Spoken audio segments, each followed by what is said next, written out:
അറിയാത്ത നമ്പർ രാത്രി വന്ന് എടുക്കാറില്ല. മെജോറിറ്റി കേസിൽ സ്റ്റാർ മാജിക്കുന്ന സമയത്ത് അറിയാത്ത നമ്പർ ഒന്നും എടുക്കാറില്ല. അത്രയും ഇതുള്ളവർ എനിക്ക് വാട്സപ്പിൽ മെസ്സേജ് ചെയ്യുമോ എന്തെങ്കിലും ഉണ്ടായോ, കാരണം അത്രയും കോൾസ് വരാറുണ്ടായിരുന്നു. ചില സമയത്ത് നമ്പർ ലീക്കായിട്ട് വരാറുണ്ട്. അപ്പോൾ ചിലപ്പോൾ ഓഫീസിലൊക്കെ കണക്ട് ചെയ്ത് വരുന്നത് ചിലപ്പോൾ യു എന്നൊക്കെ വിളിക്കുന്ന ആൾക്കാരാണ്. പക്ഷെ ഞാൻ എടുക്കാറില്ല. അത്രയും വേണ്ട ആൾക്കാരൊക്കെ മെസ്സേജ് അയക്കും. അപ്പോൾ ഇതുപോലെ 2-3 കോൾസ് ഇങ്ങനെ വന്ന് കിടന്നു, ഞാൻ എടുത്തില്ല. അപ്പോൾ എൻ്റെ ഒരു ക്ലോസ് ഫ്രണ്ട് എന്നെ വിളിക്കുന്നു, അവൻ്റെ കോൾ വരുന്നു, അവനെ റിപ്പീറ്റ്ലി വിളിച്ചോണ്ടിരിക്കുക. അപ്പോഴാണ് ഞാൻ കാണുന്നത്. അപ്പോൾ ഉറക്കത്തിൽ ഞാൻ എടുക്കുമ്പോൾ പറയുന്നു, എടാ ഒരു ആക്സിഡൻ്റ് ഉണ്ടായിട്ടുണ്ട്, കൊല്ലം സുധി കുറച്ച് ക്രിട്ടിക്കലാണ്, അപ്പോൾ കൂടെ ബിനു അടിമാലിയുണ്ട്, അങ്ങനെയാണ്, ഹോസ്പിറ്റലിലാണ്, ഇങ്ങനെ ഒന്ന് നീ സംസാരിക്കണം, കുറേ പേര് നിന്നെ ട്രൈ ചെയ്യുന്നുണ്ട് ഹോസ്പിറ്റലിൽ നിന്ന് പറഞ്ഞു. അപ്പോൾ ഓക്കെ.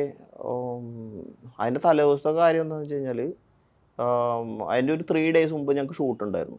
ഷൂട്ട് കഴിഞ്ഞ് ഇന്നൊരു ഇവൻറ്റ് നമ്മുടെ കോഴിക്കോട് ഹാപ്പൻ ചെയ്യുന്നുണ്ട്. അപ്പോൾ സാറിൻ്റെ അടുത്ത് പറഞ്ഞു സ്റ്റാർ മൈക്കിൽ ആരെങ്കിലുമൊക്കെ ഒന്ന് കണക്ട് ചെയ്ത് വിടണം എന്ന് പറഞ്ഞു. ഒരുപാട് പേര് അതിനകത്ത് നമ്മൾ സംസാരിച്ചു. പലരും വരുന്നുണ്ടായിരുന്നില്ല. ചിലർക്ക് ഡേറ്റ് പ്രശ്നം, ചിലർക്ക് യാത്ര ചെയ്യാൻ പ്രശ്നം, അങ്ങനെയൊക്കെ പറഞ്ഞ് പലരും മാറി.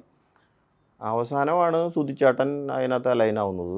ബിനു അടിമാലി ഉണ്ടെന്ന് പറഞ്ഞപ്പോൾ സുധിയും കയറി. അങ്ങനെ വന്ന് അപ്പം എന്നെ പോകുമ്പോൾ എന്നെ വിളിക്കുന്നുണ്ട്. വിളിച്ചു, അനുവേട്ടാ ഞാൻ പോവാണേ, പോയി ഷോ ഒക്കെ അറ്റൻഡ് ചെയ്ത് വരാം. ഞാൻ അപ്പോഴേ പറഞ്ഞു, പഴയ ജഗദീഷൊന്നും പോയി കാണിക്കരുത്, ഇവിടെ മര്യാദയ്ക്ക് പോയി സംഭവമൊക്കെ ചെയ്യണം. അപ്പോൾ അതിന് ശേഷം എല്ലാവരും പറഞ്ഞു എൻ്റെ അടുത്ത്, സുധി ഭയങ്കരമായിട്ടൊന്ന് പെർഫോം ചെയ്തൊരു സ്റ്റേജായിരുന്നു അത്. ഭയങ്കര കയ്യടിയായിരുന്നു. പുള്ളി സിംഗിളായിട്ടൊന്ന് പെർഫോം ചെയ്ത് ഒരുപാട് അവിടെ കയ്യടി വാങ്ങി എന്നൊക്കെ പറഞ്ഞു. അപ്പോൾ അതെല്ലാം ഇത് കഴിഞ്ഞിട്ടാണ് ഞാൻ അറിയുന്നത്. അപ്പോൾ ഞാൻ പറഞ്ഞു ഓക്കെ. അപ്പോൾ അവിടെ പോകുന്നു. രാത്രി എനിക്ക് ഇപ്പോഴും ആ മെസ്സേജ് ഇപ്പോൾ കിടപ്പുണ്ട് എനിക്ക്. അവിടെ എല്ലാവരും കൂടെ നിന്ന് ഫോട്ടോ എടുത്തിട്ട് എനിക്ക് അയക്കുന്നത് അവിടെ നിന്ന് യാത്ര ചെയ്യുന്നതിന് മുമ്പ്. അപ്പോൾ അടിമാലിയും ബാക്കിയെല്ലാം കുറച്ച് ആർട്ടിസ്റ്റൊക്കെ ആയിട്ട് എനിക്ക് ഫോട്ടോ ഇട്ടിട്ടുണ്ട്. ആ ഫോട്ടോ ഞാൻ കണ്ട് രാത്രി അതിൻ്റെ എന്തോ പറഞ്ഞു വെച്ചു. അതിന് ശേഷമാണ് ഞാൻ ഈ ഇൻസിഡൻറ്റിനെ പറ്റി അറിയുന്നത്. അപ്പം ഞാൻ ആദ്യം കേട്ടപ്പോൾ കുഴപ്പമില്ല, ഉറക്കത്തിൽ നിന്ന് എണീറ്റ് വരികയാണ്. അപ്പോൾ കുഴപ്പമൊന്നും ഉണ്ടാവില്ല, ഓക്കെ ആയിരിക്കും. അപ്പം നമ്മൾ അങ്ങനെ ആശ്വസിക്കാൻ ശ്രമിക്കുന്നത്. അപ്പം നമ്മൾ അങ്ങനെ അത്ര ക്രിട്ടിക്കൽ ചിന്തിക്കുന്നില്ല. അപ്പോൾ അവിടെ നിന്ന് തന്നെ വിളിക്കുന്നു, ഹോസ്പിറ്റലിലാണ്, വെന്റിലേറ്ററിലേക്ക് കയറ്റി, എന്തൊക്കെയോ പ്രശ്നങ്ങളുണ്ട്, പുറത്ത് ഞാൻ കണ്ടു സംസാരിച്ചു എന്ന് പറഞ്ഞു. അപ്പോൾ എനിക്ക് കുറച്ച് ആശ്വാസമായി. കണ്ട് സംസാരിച്ച ആളല്ലേ, പിന്നെ അങ്ങനെ കുഴപ്പമൊന്നും ഉണ്ടാവില്ല. അതിന് 10 മിനിറ്റ് കഴിഞ്ഞപ്പോഴും ചേട്ടൻ പോയി എന്നൊക്കെ പറഞ്ഞു. ഞാൻ പെട്ടെന്ന് എനിക്ക് എന്താണെന്നൊന്നും മനസ്സിലായില്ല. പകുതി ഉറക്കത്തിൻ്റെ മൂടും എല്ലാം കൊണ്ടും ഒരു മരവിപ്പായിരുന്നു. ശരി, കുറേ നേരം ഒരു മരവിപ്പായിരുന്നു. അപ്പം ഞാനതിങ്ങനെ ഇരുന്ന് ആലോചിച്ചു, എന്ത് ചെയ്യാം, ഒന്നും പിടികിട്ടുന്നില്ല. അപ്പം ഞാൻ പെട്ടെന്ന് ആരെങ്കിലും വിളിക്കണമല്ലോ എന്നൊക്കെ വിചാരിച്ചു. സമയം ഇങ്ങനെ വെളുത്തുകൊണ്ടിരിക്കുന്നേ ഉള്ളൂ, ആരെ വിളിക്കും പെട്ടെന്ന് എന്നൊക്കെ വിചാരിച്ചു. അങ്ങനെയാണ് ഞാൻ നമ്മുടെ ഇവിടെ ഏതെങ്കിലും ആർട്ടിസ്റ്റോ നമ്മുടെ കൂടെയുള്ള ആൾക്കാരോ, അപ്പോൾ നമ്മുടെ കൂടെയുള്ള മിക്കവാറും ആൾക്കാർ പലരും കൊച്ചിയിലില്ല, ക്രൂ. അപ്പോൾ ഓഫീസിൽ വിളിക്കാമെന്ന് വെച്ച് കഴിഞ്ഞാൽ സാറിനെ എങ്ങനെ വിളിക്കുന്ന, ഈ വെളുപ്പാങ്കാലത്ത് എങ്ങനെ വിളിക്കുന്നൊക്കെ പറഞ്ഞ് അവസാനം ഞാൻ ബിനീഷിനെ വിളിക്കണം. ബിനീഷ് ബാസ്റ്റിൻ ഫോർട്ട് കൊച്ചിയിലുണ്ടായിരുന്നു. ഇവിടെ ഏറ്റവും ക്ലോസ്ലി അടുത്ത് ആക്സസിബിൾ ബിനീഷ്. അപ്പോൾ ഞാൻ ബിനീഷിൻ്റെ അടുത്ത് പറഞ്ഞു, ബിനീഷ് ഇങ്ങനെ സംഭവം ഉണ്ട്, നമുക്കൊന്ന് അവിടം വരെ പോയാലോ എന്ന് പറഞ്ഞു. അപ്പോൾ തന്നെ ഞാൻ ബിനീഷ് വരാമെന്ന് പറഞ്ഞു. അപ്പോൾ തന്നെ ഓഫീസിൽ വിളിക്കുന്നു, 2-3 പേരൊക്കെ ഇട്ട് സംസാരിക്കുന്നു. അപ്പോൾ അവിടുത്തെ ഡ്രൈവേഴ്സൊക്കെ ഉണ്ടായിരുന്നു, ഫ്ലവേഴ്സിൻ്റെ ഡ്രൈവർ ഉണ്ടായിരുന്നു. അപ്പോൾ അവരുടെ കൂടെയുള്ള അറ്റാച്ച് ചെയ്തിട്ടുള്ള വേറെ ഡ്രൈവേഴ്സ് പിന്നാലെ വന്നു, അവരൊക്കെ എൻ്റെ അടുത്ത് സംസാരിക്കുന്നുണ്ട്. അവിടെ എത്തുന്നത് വരെ എനിക്ക് എന്തൊക്കെയോ സംഭവിക്കുന്നു, ഒന്നും മനസ്സിലാവുന്നില്ല. പലരും വിളിക്കുന്നു. അപ്പോൾ എന്നെയാണ് ഏൽപ്പിച്ചിരിക്കുന്നത് സുധിയുടെ വീട്ടിൽ അറിയിക്കാൻ. അപ്പോൾ അപ്പോൾ ഞാൻ വണ്ടിയിലിരിക്കുന്നുണ്ട്. അപ്പം ഞാൻ സാധാരണ എല്ലായിടത്തും സെൽഫ് ഡ്രൈവ് ചെയ്താൽ പോകാറ്, കമ്പനിയിൽ നിന്ന് വണ്ടി എടുത്തില്ല. അപ്പോൾ ബിനീഷ് വന്നതുകൊണ്ട് ബിനീഷിൻ്റെ വണ്ടി ഞാൻ കയറിയിരുന്നു. അപ്പോൾ എനിക്കൊരു കംഫർട്ടബിൾ ഒരാളും വേണം സംസാരിച്ച് പോകാൻ വേണ്ടി, ഷെയർ ചെയ്ത് പോകാൻ വേണ്ടി.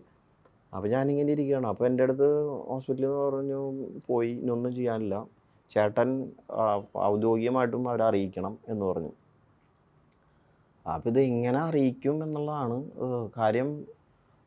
സുധിച്ചേട്ടൻ എപ്പോഴും ഷൂട്ടിൻ്റെ ഇടയ്ക്ക് തന്നെ കട്ട് ചെയ്ത് കഴിഞ്ഞാൽ അപ്പോൾ പോയി നേരെ വിളിക്കും, ഭാര്യ വിളിച്ചിട്ടുണ്ട്, മകൻ വിളിച്ചിട്ടുണ്ടെന്നൊക്കെ പറയുന്ന ആളാണ്.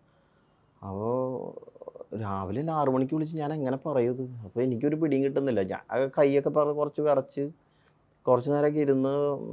അപ്പോൾ ഞാൻ കൊടുങ്ങല്ലൂർ പോയിക്കൊണ്ടിരിക്കുക. കൊടുങ്ങല്ലൂരായിരുന്നു, ഹോസ്പിറ്റലിലാണ് സുധിയുള്ള ആ സമയത്ത്. ഞാൻ പോകുന്ന സമയത്ത് കോൾ ചെയ്യുന്നു. അപ്പോൾ ആദ്യം രേണു തന്നെ എടുക്കുന്നതെന്ന് തോന്നുന്നു. രേണു തന്നെ എടുത്ത്. അപ്പോൾ രേണു എടുത്തതിന് ശേഷം ഞാൻ പറഞ്ഞു, സുധിക്കാനൊരു ആക്സിഡൻറ്റ് പറ്റിയിട്ടുണ്ട്, കുഴപ്പമുണ്ടല്ലോ, ഞാൻ ഹോസ്പിറ്റലിൽ വരെ പോവാണ്, ബാക്കി കാര്യങ്ങൾ അറിയിക്കാം, കുറച്ച് ക്രിട്ടിക്കലാണ് എന്നൊക്കെ പറഞ്ഞു വെച്ചു. അപ്പോൾ അതിനുശേഷം അവർ പെട്ടെന്ന് അവർ പേടിച്ചു. ഞാൻ പറഞ്ഞു കുഴപ്പമില്ല, ഞാൻ അവിടെ പോയിട്ട് എല്ലാം ടേക്ക് കെയർ ചെയ്തതിന് ശേഷം വിളിക്കാം. പക്ഷേ എനിക്ക് ഒറ്റയടിക്ക് പറയാൻ പറ്റുന്നില്ല. മരിച്ചു പോയെന്നൊക്കെ ഇങ്ങനെ ഇത്രയും വെളുപ്പാങ്കാലത്ത് പറയാൻ പറ്റുക.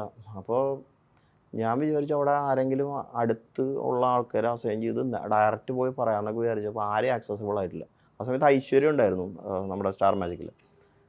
ഐശ്വര്യ കുറച്ച് ഓടി എത്തുന്നത് കൊണ്ട് അതൊരു കുറച്ച് ബുദ്ധിമുട്ടായി എനിക്ക് തോന്നി. അപ്പോൾ ആർക്കും വീട് അറിഞ്ഞൂടാ കറക്റ്റ്. അതിനുശേഷം രണ്ടാമത്തെ ഞാൻ കോൾ എടുക്കുകയാണ്. അപ്പോൾ ശ്രുതിയുടെ മകനെടുത്തു. അപ്പോൾ ഞാൻ പറഞ്ഞു അച്ഛൻ പോയടാന്ന് പറഞ്ഞു. അപ്പോൾ അവനാദ്യം ചോദിച്ചു, ചേട്ടാ അച്ഛൻ എന്താ പറ്റി, അച്ഛൻ എന്താ പറ്റി? ഞാൻ പറഞ്ഞു ഇങ്ങനെ ആക്സിഡൻറ്റ് ഉണ്ടായി, അച്ഛൻ പോയി. ഒന്നും എനിക്ക് പെട്ടെന്ന് എങ്ങനെയാണത് അവതരിപ്പിക്കേണ്ടതെന്ന് പോലും ഞാൻ മറന്നുപോയി. കാരണം എൻ്റെ വീട്ടിൽ ഒരാളുടെ അടുത്ത് അവതരിക്കുന്ന പോലെ എനിക്ക് ആ സമയത്ത് ഫീൽ ചെയ്തു. അപ്പോൾ അവൻ്റെ ഒരു കരച്ചിൽ ഇപ്പോഴും ഉണ്ട്, എനിക്കിപ്പോഴും ചെവിയിൽ കേൾക്കാം. രാവിലെ എഴുന്നേറ്റിട്ടുള്ളൂ. കാരണം അവന് ഭയങ്കര അറ്റാച്ച്ഡ് ആയിരുന്നു അച്ഛനായിട്ട്. എനിക്ക് ആരൊക്കെയോ എൻ്റെ ഫോൺ വിളിച്ച് സംസാരിക്കുന്നുണ്ട്, തൊട്ടടുത്തുള്ള ആൾക്കാർ ആരൊക്കെയോ കുറേ നേരം, ഒരു 5 മിനിറ്റ് നേരത്തേക്ക് എന്തൊക്കെയോ നടന്ന് എനിക്ക് ഇപ്പോഴും ഓർത്തെടുക്കാൻ പറ്റുന്നില്ല. അത്രയും വികാരഭരിതമായിട്ടുള്ളൊരു സമയമായിരുന്നു ആ സമയത്ത് പോയിക്കൊണ്ടിരുന്നത്. അപ്പോൾ അതിനുശേഷം ഞാൻ അവിടെ എത്തുന്നു. എത്തിയപ്പോഴും ശ്രീകണ്ഠൻ സാറൊക്കെ വന്നു. അപ്പോൾ ഞങ്ങൾ സംസാരിക്കുന്നു, ഡോക്ടേഴ്സായിട്ട് സംസാരിക്കുന്നു. എന്താണ് സംഭവിച്ചത് എന്നും കൃത്യമായിട്ട് മനസ്സിലാവുന്നില്ല. കാരണം പലരും കേട്ടിട്ടുള്ള ഇതാണ്, ആക്സിഡൻറ്റ് സംഭവിച്ചു ഇങ്ങനെയാണ്. അപ്പോൾ വീട്ടിൽ നിന്ന് വിളിക്കുന്നു. അത് കഴിഞ്ഞ് രേണു എന്നെ വിളിക്കുന്നു, ചേട്ടാ എന്താ സംഭവിച്ചത്, ഞങ്ങൾക്ക് ആരുമില്ല, ഇനിയിപ്പോൾ എന്താ? ഞാൻ പറഞ്ഞു ഞാനിപ്പോൾ ഹോസ്പിറ്റലിലെത്തും, എത്തിയതിന് ശേഷം പറയാം എന്നൊക്കെ പറഞ്ഞു. എനിക്ക് ആക്ച്വലി അവരെ ഹാൻഡിൽ ചെയ്യാൻ വളരെ പാടായിരുന്നു. അപ്പോഴേക്കും ഞാൻ ഐശ്വര്യനെ അവരെ വീട്ടിലേക്ക് എത്തിക്കുന്നു, അവരെ ടേക്ക് കെയർ ചെയ്യാൻ പറയുന്നു. നെക്സ്റ്റ് എന്താന്ന് ഒരു കാര്യങ്ങളും നമ്മൾ ഏറ്റെടുത്തിട്ടില്ല, എന്താ ചെയ്യേണ്ടതെന്ന് പോലും അറിയത്തില്ല. അപ്പോൾ കിച്ചുവാണ് എന്നെ ഇങ്ങനെ വിളിച്ചുകൊണ്ടിരിക്കുന്നത്. കിച്ചുവിനെ എനിക്ക് ആശ്വസിപ്പിക്കാൻ പറ്റുന്നില്ല. കിച്ചു അത്രയ്ക്കും അച്ഛനായിട്ട് അറ്റാച്ച്ഡ് ആയിരുന്നു. കാര്യം ഷൂട്ടിനൊക്കെ വരുമ്പോൾ മിക്ക സമയത്തും കിച്ചു ഉണ്ടാവും. ഫ്ലോറിലേക്ക് വന്നില്ലെങ്കിൽ പോലും ട്രാവൽ ചെയ്യുന്നതും ഈ അവസാന നാളുകളിലൊക്കെ സൂചിച്ചാടിൻ്റെ കൂടെ ഡ്രൈവ് ചെയ്ത് വന്നിരുന്നു കിച്ചുവായിരുന്നു. അപ്പോൾ അവനിങ്ങനെ സംസാരിക്കേണ്ട, ഇനി ഞാൻ എന്ത് ചെയ്യും ചേട്ടാന്ന് ചോദിച്ചിട്ട് നമുക്ക് ആ സമയത്ത് റിപ്ലൈ ഇല്ല പലതിനും. നമ്മൾ തന്നെ ഒരു പ്രോഗ്രാമിന് വിട്ടിട്ട്, കമ്പനി പ്രോഗ്രാം തന്നെയാണല്ലോ, അപ്പോൾ നമ്മളതിൻ്റെ റെസ്പോൺസിബിളാണ്. അവരെ ടേക്ക് കെയർ ചെയ്യേണ്ട ജോലി നമ്മുടെയാണ്. അതിലൂടെ പോകുമ്പോഴാണ് നമുക്ക് മനസ്സിലാവത്തുള്ളൂ എത്ര ഡീപ്പാണത്. എനിക്കത് ഇപ്പോഴും മനസ്സിൽ കിടക്കുന്ന ഒരു ഇൻസിഡൻ്റ്. അതുകൊണ്ടാണ് എനിക്ക് ഒരുപാട് ഓർത്തെടുക്കാതെ തന്നെ പറയാൻ പറ്റുന്നു. പിന്നെ ഞങ്ങൾ അവിടെ കയറി കാണുന്നു. അപ്പോഴേക്കും കുറച്ച് ആൾക്കാരൊക്കെ വന്നു. എല്ലാം അതിൻ്റേതായ പെട്ടെന്ന് കാര്യങ്ങളൊക്കെ നടക്കുന്നുണ്ടായിരുന്നു. ഒരുപാട് പേര് വരുന്നു, കാണുന്നു. ഞാൻ നേരെ അതിനുശേഷം എന്നെ ഡോക്ടർ പറയുന്നു കാണണമെന്ന് വിചാരിച്ചു. അപ്പോൾ ഞാൻ കാണണമെന്ന് പറഞ്ഞു. കണ്ട് അപ്പോൾ മോർച്ചറിയിലായിരുന്നു, കയറുന്നു. മോർച്ചറിയിലായിരുന്നു. അപ്പോൾ അങ്ങോട്ട് മാറ്റിയിരുന്നു. അതൊക്കെ പെട്ടെന്നായിരുന്നു. അപ്പോൾ ഇല്ല, നമ്മളത് 2 ദിവസം മുമ്പ് കണ്ട അതേപോലെ തന്നെ ഒരാൾ കിടക്കുന്നു. എനിക്ക് ആക്ച്വലി അത് കൺട്രോൾ ചെയ്യാൻ പറ്റുന്നുണ്ടായിരുന്നില്ല. വിനീഷാണ് എന്നെ പിന്നെ ചേർത്ത് പിടിച്ച് പുറത്ത് കൊണ്ടുപോയത്. ഇപ്പോഴും ആ സിറ്റുവേഷൻ എൻ്റെ മനസ്സിലുണ്ട്, കണ്ണിലുണ്ട് ഇപ്പോഴും.